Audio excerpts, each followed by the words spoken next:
உங்க வீட்ல எலி இருந்தா பாம்பு இந்த வழியா ஈஸியா வந்துரும். உடனே இதை செஞ்சு தடுத்துடுங்க. வீட்டில் எலிகள் அதிகமாக இருந்தால் அதை பிடிக்க பாம்புகளும் அந்த இடத்தை தேடி வர வாய்ப்பு அதிகம். குறிப்பாக வீட்டின் மூலைகள், பழைய பொருட்கள் குவிந்து கிடக்கும் இடங்கள், சமையலறை அருகே இருக்கும் உணவு துணுக்குகள் போன்றவை எலிகளை ஈர்க்கும். அதனால் எலி தொல்லையை உடனே கட்டுப்படுத்தி வீட்டை சுத்தமாக வைத்துக் கொண்டால் பாம்புகள் வருவதையும் எளிதாக தடுக்கலாம். அதில் கிராமப்புறங்களில் பழமையாக பயன்படுத்தப்படும் ஒரு எளிய முறைதான் தேங்காய் ஓடு புகை. உலர்ந்த தேங்காய் ஓட்டை எரித்தால் அதிலிருந்து வரும் புகை மற்றும் கடுமையான வாசனை பாம்புகளுக்கு பிடிக்காததாக கருதப்படுகிறது. இதனால் வீட்டு சுற்றுப்புறம், தோட்டம், காலி இடங்கள் போன்ற பகுதிகளில் தேங்காய் ஓடு புகை காட்டினால் பாம்புகள் அங்கிருந்து விலகி செல்லும் என்று பலர் நம்புகின்றனர். குறிப்பாக மழை பெய்த பிறகு புதர்களில் அல்லது ஈரமான பகுதிகளில் இந்த முறையை பயன்படுத்துவது வழக்கமாக உள்ளது. ஆனால் தேங்காய் ஓடு மட்டும் முழுமையான தீர்வாக இருக்காது என்பதும் கவனிக்க வேண்டிய ஒன்று. வீட்டை சுற்றி புதர்கள், களைகள் மற்றும் அடர்ந்த செடிகள் அதிகமாக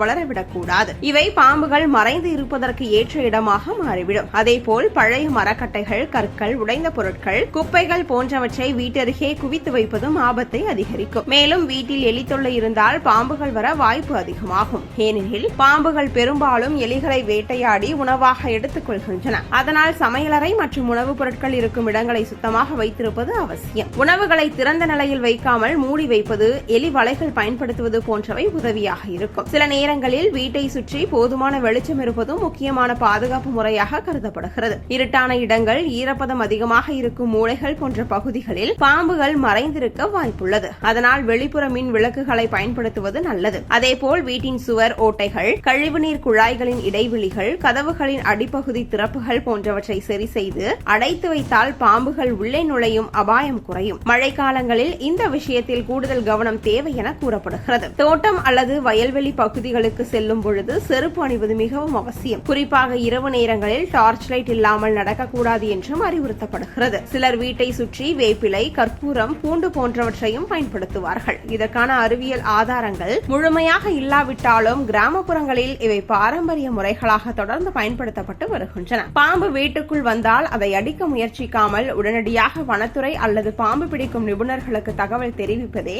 பாதுகாப்பான வழி என அதிகாரிகள் அறிவுறுத்துகின்றனர்.